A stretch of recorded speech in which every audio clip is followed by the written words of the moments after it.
मन धागा जोडते नव्हे या मालिकेच्या उद्याच्या प्रोमोमध्ये मित्रांनो आपल्याला एक जबरदस्त प्रोमो पाहायला भेटणार आहे आणि या प्रोमोमध्ये आपण असं पाहणार आहोत की आता सार्थक हा ऑफिसमध्ये आलेला असतो तेव्हा त्याला सारखी आनंदीचीच आठवण येत असते आणि तो स्वतःला समजतो की तिथे आनंदीच आहे म्हणून त्याच्यासमोर. तेव्हा त्याला आता भास होतो की आनंदी त्याच्यासमोर उभी आहे म्हणून. तेव्हा आता तो आनंदी सोबत बोलत असतो.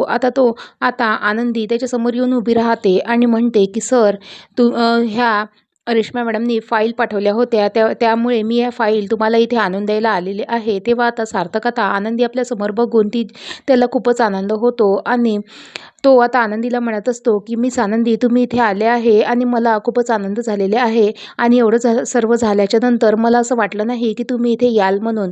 तेव्हा आता आनंदी आता सार्थकला म्हणत असते की सर मी या फाईल इथे आणून द्यायसाठी आलेली आहे. तेव्हा आता सार्थक आता आनंदीला म्हणत असते की थांबा मिस आनंदी मी तुमच्यासाठी छान अशी एक कॉफी बनवून आणते आणि तुम्ही इथेच थांबा. तेव्हा आता सार्थक आता कॉफी बनवण्यासाठी जात असतो. तेव्हा आता बेनारे तिकडून येत असते. तेव्हा आता सार्थक आता बेनारेंना म्हणत असते की तुम्हाला बेनारे माहिती आहे का कोण आले आहे आपल्या ऑफिसमध्ये. तेव्हा आता बेनारे आता इकडे तिकडे ऑफिसमध्ये बघत असते पण त्याला कोणीही काही दिसत नाही. तेव्हा आता सार्थक आता बेनारेंना म्हणत असते की तुम्हाला दिसत नाही आहे का इथे आनंदी उभी आहे म्हणून. तेव्हा आता बेनारे म्हणत असते की सर इथे कोणीच उभे नाही आहे आणि तेव्हा कॅबिनमध्ये सुद्धा कोणीच नसतं. तेव्हा आता सार्थक आता पुन्हा म्हणतो की हे बघा आनंदी उभी आहे इथे. तेव्हा आता बेनारे म्हणतात की नाही सर तुम्हाला काहीतरी भास झालेला आहे आणि आनंदी वहिनी इथे नाही आलेली आहे म्हणून. तेव्हा आता सार्थक आता शुद्धीवर येतो आणि त्याला असं समजते की नाही त्याला खूप मोठा भास झालेला होता की आनंदी त्याच्यासमोर नाही आहे म्हणून.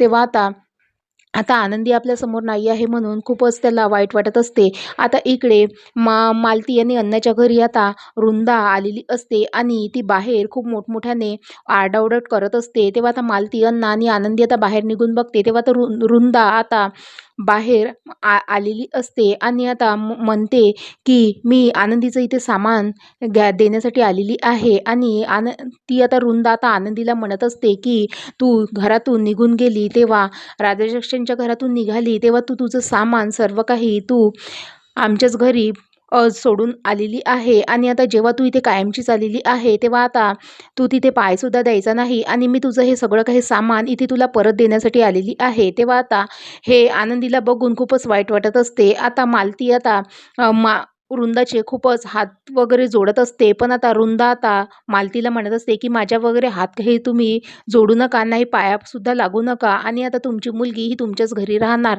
आणि ती आता आमच्या घरी यायला नको. आणि आनंदीला आता वृंदा आता आनंदीला म्हणत असते की तू आमच्या घरी पायसुद्धा द्यायचे नाही आणि कायमची तू आता इथेच राहा असं सुद्धा आता वृंदा आता आनंदीला म्हणत असते. आता हे बघून मालती अन्नाला खूपच वाईट वाटत असते आणि ते सर्व लोक आता वृंदाला खूप काही समजवण्याचा प्रयत्न करीत असतात पण वृंदा एक काही समजायला तयार नसेना.